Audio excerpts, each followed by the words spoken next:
Hello, I am Dr. Ankit Parak and I am working as a pediatric chest specialist in New Delhi.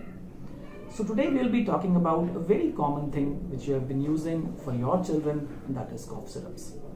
So cough is basically a protective mechanism, and the most common cause of cough in children is viral upper respiratory tract infections. So children will usually have a cough, a cold, and sometimes can have fever. Now, in such situations, the concerns are that cough is leading to difficulty in sleeping, it is disturbing the child, it makes the child a bit more uncomfortable, irritable, the child doesn't feed, and the child finds difficult to go to the school. So the parents definitely want a relief to the cough. And as expected, usually we would like to give some treatment, and parents will be usually asking us, Doc Sahab, tell me a good cough syrup. Which cough syrup do you think is the best? Now, we need to know a few things. That acute cough or this cough associated with viral infections is usually self-limiting.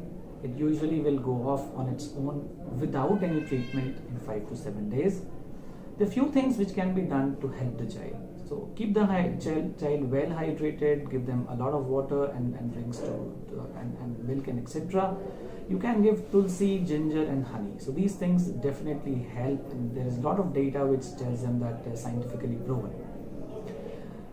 Now, cough syrups in general, they are ineffective.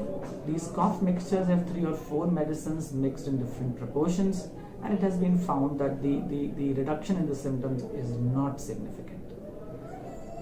On the other hand, there can be side effects which can be seen with these cough syrups.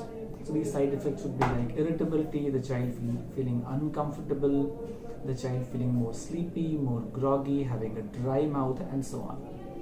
Now, in a proportion of children, it has been observed that they can have major side effects, including seizures, and there have been a lot of deaths which have been seen because of cough syrup. So there's good amount of data which comes up from the US and from Canada, from children who expired without any cause, and when they evaluated these children, they found that they had toxic levels of cough syrups in their blood. So self-treating children and giving them cough syrups without any guidance from doctors is very dangerous. So we urge you not to treat your children or not to self-treat your children, or ask the chemist and take cough syrups and get them. That can be dangerous to your child. Now, in our next video, we'll discuss about persistent cough in children. For more information, you can log on to our website ankitparak.com.